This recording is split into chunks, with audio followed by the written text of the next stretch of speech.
Ahora, hoy vamos a sumergirnos en un mundo vital y, la verdad, a menudo invisible, el de la flora apícola. Tenemos aquí un material interesante. Se titula Flora apícola, concepto, tipos e importancia.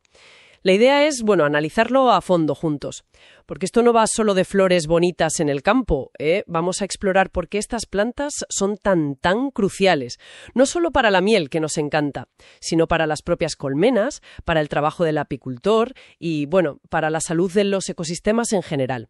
Es mucho más que eso, ¿verdad? Totalmente. Es que la flora apícola es, podríamos decir que es el pilar, el cimiento de toda la apicultura. Es la despensa de las abejas, ni más ni menos. La variedad, la abundancia de estas plantas, eso determina directamente cuánto alimento tienen y de qué calidad.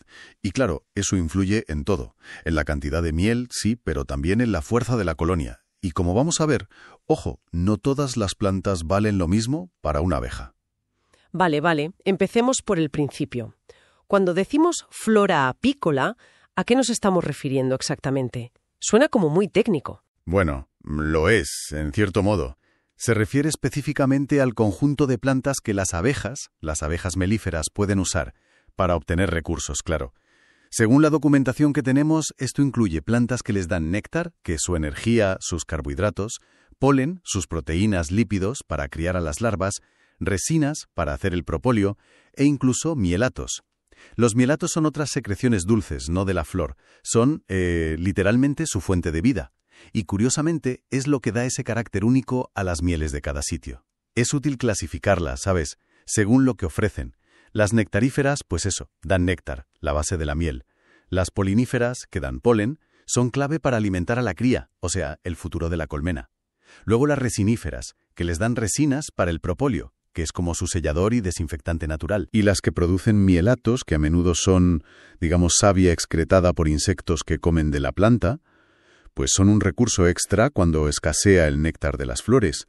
Cada tipo tiene su función, se complementan. Entendido. O sea, son importantes para las abejas, eso está clarísimo. Pero, ¿por qué es tan fundamental para un apicultor o incluso para alguien que esté, interesado en la conservación, conocer bien la flora de su zona? Pues porque conocerla es poder, es estrategia. La fuente lo dice claro. La flora local es el principal indicador del potencial que tiene una zona para la apicultura. Si tienes una flora rica, variada, que florece escalonadamente, pues eso se traduce en un montón de beneficios. Las abejas tienen comida siempre y variada. Eso significa colonias más fuertes, más sanas, y eso a su vez permite obtener mieles de más calidad, ¿no?, con más matices, más aromas. Y además, importantísimo, reduce muchísimo la necesidad de andar alimentando artificialmente a las colmenas con jarabes o con piensos de polen, que eso cuesta dinero y, no siempre es lo mismo nutricionalmente. Colmenas bien alimentadas resisten mejor enfermedades, parásitos, y no olvidemos que abejas fuertes polinizan mejor.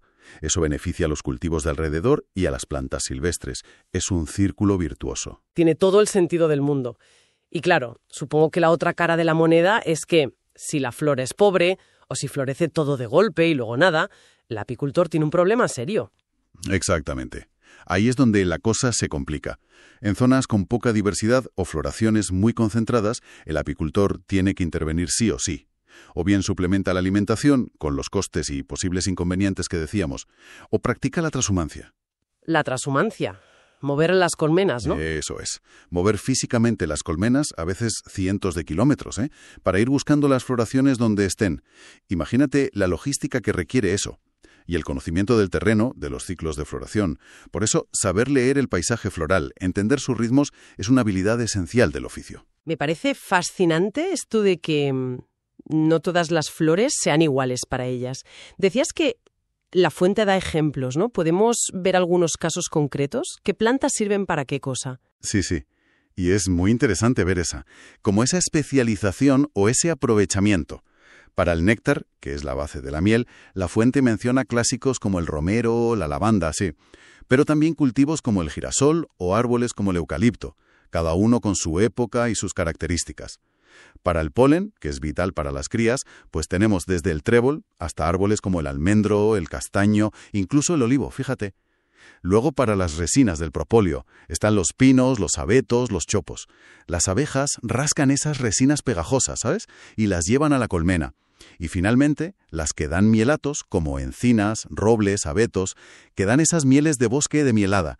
Suelen ser más oscuras, menos dulces, pero muy ricas en minerales. Son mieles distintas porque no vienen de la flor. Ver cómo aprovechan toda esa diversidad es asombroso, la verdad. Demuestra una adaptación increíble, desde luego. Y comentabas antes que la flora cambia muchísimo según la zona. ¿Cómo influyen el clima, la geografía, en el tipo de plantas que tienen las abejas a su disposición? Pues influyen totalmente. El clima y la geografía son los que dibujan el mapa de la flora apícola. La fuente nos da algunos perfiles típicos. Por ejemplo, en las regiones mediterráneas, ¿qué encontramos? Plantas adaptadas al calor y la sequía del verano. Romero, tomillo, espliego, que es como una lavanda silvestre, almendro, los cítricos con el azahar. Estas floraciones suelen ser en primavera y dan mieles, pues generalmente claras, muy aromáticas. Piensa en la miel de azahar, de romero. Ahora, si nos vamos a zonas más templadas, más húmedas, como la cornisa cantábrica, por ejemplo, el paisaje floral cambia. Ahí dominan otras plantas, los brezos, el castaño, las zarzamoras, los tréboles o el eucalipto, donde se ha plantado mucho. Estas floraciones suelen ser más tardías, en verano u otoño.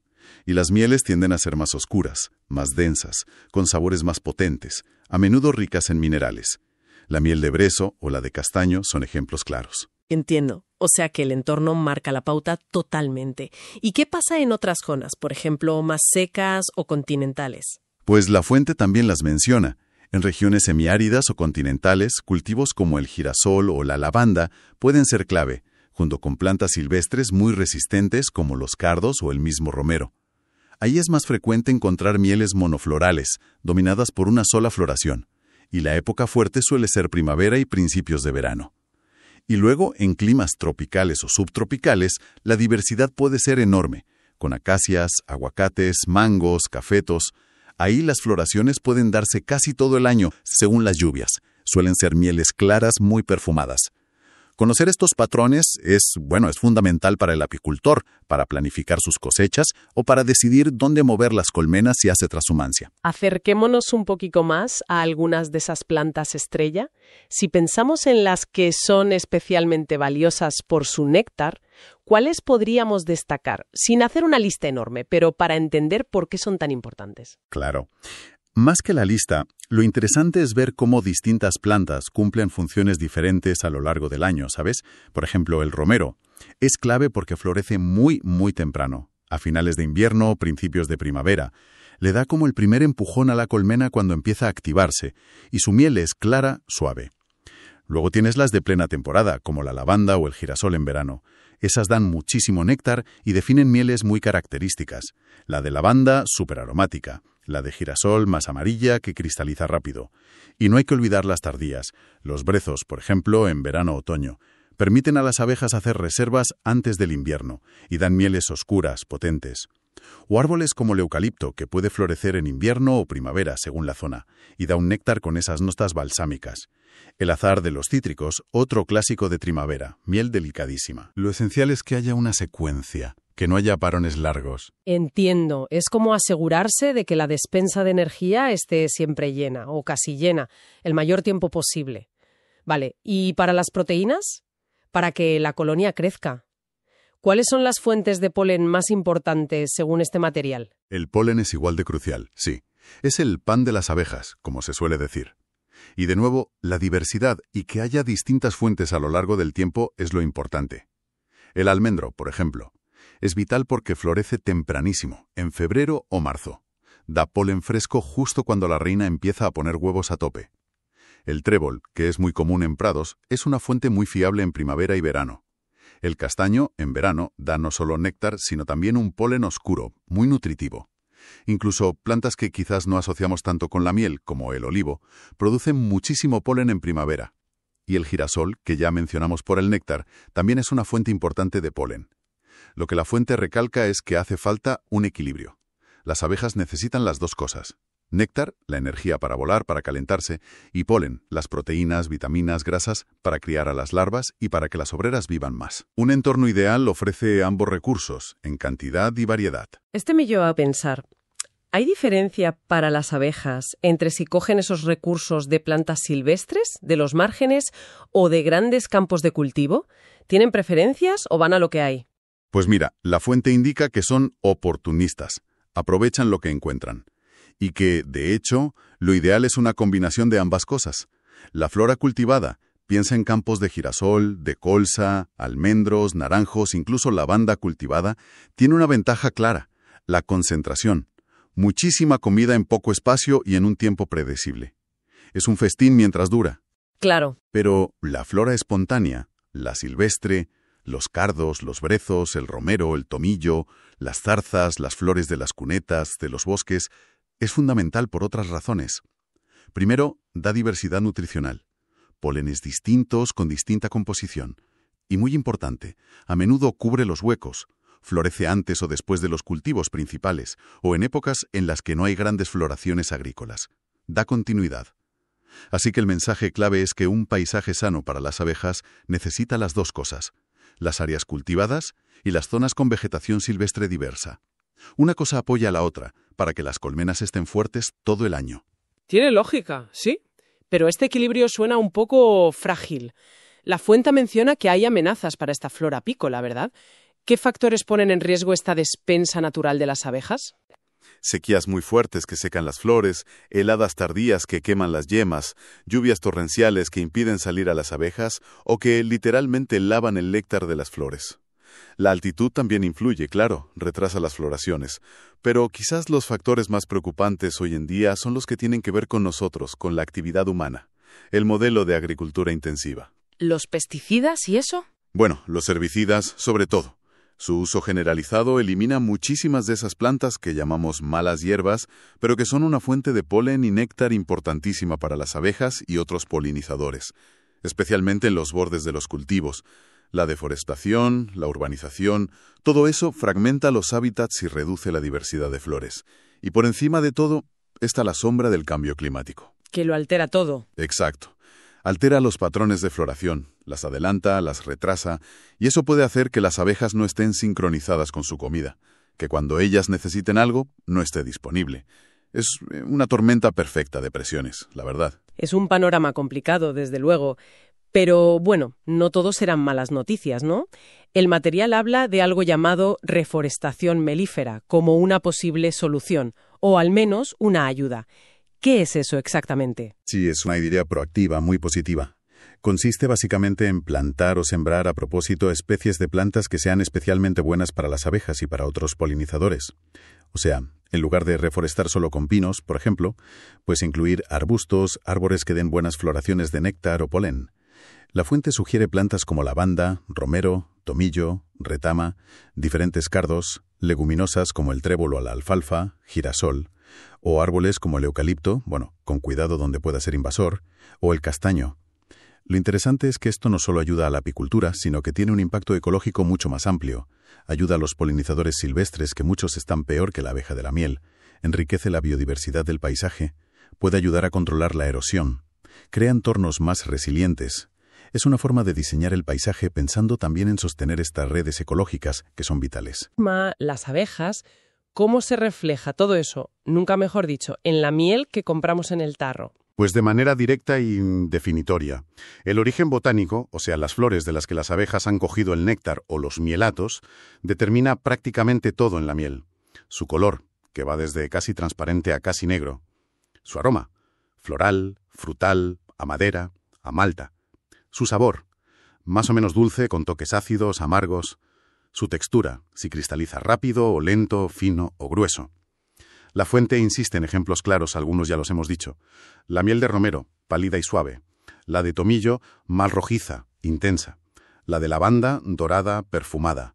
La de brezo, oscura, gelatinosa, potente. La de eucalipto, ambarina, balsámica. La de girasol, amarilla, cristalización gruesa. Por eso, conocer la flora no solo es vital para producir miel, sino también para entenderla, para apreciarla. para poder diferenciar una miel monofloral de otra, o una miel multifloral, la de 1000 flores, según de qué paisaje viene. Es como la firma del territorio en el tarro. Entonces, queda clarísimo. La flora apícola no es un tema menor, ni mucho menos. Es el motor de la apicultura, desde luego, pero también es como un espejo del paisaje y un termómetro de la salud ambiental. Me gusta esa idea que mencionaba Lafuente. Cada visita de una abeja a una flor es como un pequeño hilo que conecta a la abeja, al apicultor y a todo el ecosistema. Exacto. Y la reflexión final que propone el material es potente, da que pensar. Dice algo así como que un apicultor consciente que conoce, respeta y quizás incluso mejora la flora de su entorno, no es solo un productor de miel. Se convierte en un cultivador de biodiversidad y equilibrio ecológico. Y esto nos lleva a una pregunta que quizás nos podemos llevar, ¿no? Todos nosotros. Más allá de la apicultura profesional, ¿somos conscientes de cómo nuestras decisiones sobre las plantas, en la agricultura, en los bosques, pero también en nuestros jardines, en los balcones, afectan a esta red vital de polinizadores y a la salud general del ecosistema del que dependemos? Quizás eso, plantar flores para las abejas, aunque sea en una maceta, sea un pequeño gesto con un significado, bastante grande.